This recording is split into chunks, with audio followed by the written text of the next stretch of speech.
এই মুহূর্তে আমাদের সংস্কারটা জরুরি বেশি। আমরা যা দেখতেছি দেশের পরিস্থিতি, সবগুলো অফিস আদালত অগোছালো, অনিয়ন্ত্রিতভাবে চলতেছে, নিয়ন্ত্রিত নাই। যাদের যে সে খেয়াল খুশি সেই মতই চলতেছে। এদের সংস্কার না হওয়া পর্যন্ত দেশের মানুষ কোনো কাজ করে শান্তি পাচ্ছে না। আমরা দেখতেছি বিশেষ করে যেখানে যেখানে জনগণের জরুরি জায়গা, যেমন ভূমি অফিস, রেজিস্ট্রি অফিস, প্রশাসন বিভাগ, বিচার বিভাগ, সবগুলো অচল অবস্থা চলে গেছে, খেয়াল খুশি মতো চলতেছে। এইগুলি যদি সংস্কার না হয় তাহলে আমাদের নির্বাচন দেওয়াও কোনো লাভ হবে কি না আমাদের সন্দেহ আছে। এই মুহূর্তে সংস্কারটা বেশি প্রয়োজন।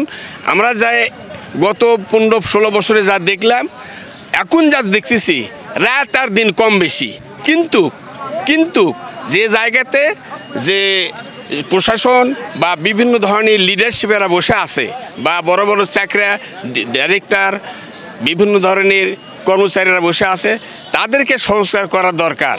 আমি এই মুহূর্তে বলতে চাই, সংস্কারটা হলে জায়গা মতো যদি ভালো লোককে বসান যায় তাহলে আমরা অনেক জনগণ বিভিন্ন কাজে শান্তি পাবো ইনশাল্লাহ। ভূমিকাটা খুবই ভালো আছে। তার যতগুলো কর্মকাণ্ড দেখতেছে, চায়না সফর দেখলাম বা লন্ডন সফর দেখলাম, বিভিন্ন জায়গাতে সফর দেখলাম, বড় বড় বিদেশ থেকে যে লজিস্টরা আসছে, ব্যবসায়ীরা আসছে, শিল্পপতিরা আসছে, বাংলাদেশে শিল্প স্থাপন করার জন্য ওয়াদা করতেছে, হসপিটালের জন্য, এবং বিভিন্ন আমাদের বেকার সমস্যা যে বেশি একটা ক্ষতির মধ্যে আছি, বাংলাদেশে বেকার সমস্যাটা বেশি। এই বেকার সমস্যা যদি শিল্প কারখানা স্থাপিত হয়, বেকার সমস্যাটা দূর হলে দেশ থেকে অনেক অন্যায়, অত্যাচার, জুলুম এগুলি আমরা পরিত্রাণ পাবো ইনশাল্লাহ। এই আশাবাদ ব্যক্ত করি। আমাদের সংস্কার চলতে থাক, প্রয়োজন হলে 2 বছর 3 বছর চলতে থাক, আমাদের কোনো আফসোস নেই। আমরা শান্তিতে থাকলে ফুরে গেল। জনগণ চাই শান্তি, ভালো লোকের সৎ লোকের শাসন, ভালো লোকের কর্মকাণ্ড আর কি। আমরা চাই এই দুর্নীতিমুক্ত দেশ, জুলুমমুক্ত দেশ, সুদমুক্ত দেশ, ঘুষখোর, চাঁদাবাজি এই জিনিসগুলো যেন সমাজে আর না থাকে। এই যে আমরা যে দেখলাম যে যেটাকে বলা হয় যে মেয়েদের ধর্ষণের সেঞ্চুরি করছে বাংলাদেশে। আমাদের মুসলমানের লজ্জা থাকার আর জায়গা নাই।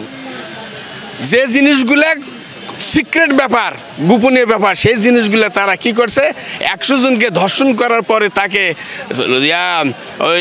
এর মাধ্যমে সেঞ্চুরির মাধ্যমে উদযাপন করে। আমাদের মরে যাওয়া উচিত ছিল মুসলমানদের, বিশেষ করে মুসলমানদের। আমি তো জানি এই ধর্ষণ কোনো শাস্ত্রের, কোনো বিধানই, কোনো ধর্মের লোক সহ্য করবে না। আমরা বিচার এইভাবে চাই, স্বল্প সময় এবং সর্বোচ্চ সাজা। বর্তমান সরকারের কাছে বিচারেরটা নিয়ম হবে স্বল্প সময় সর্বোচ্চ সাজা যেন ধর্ষণকারীরা পায়। এই আশাবাদ আমাদের জনগণের সবার আশা করি ইনশাল্লাহ।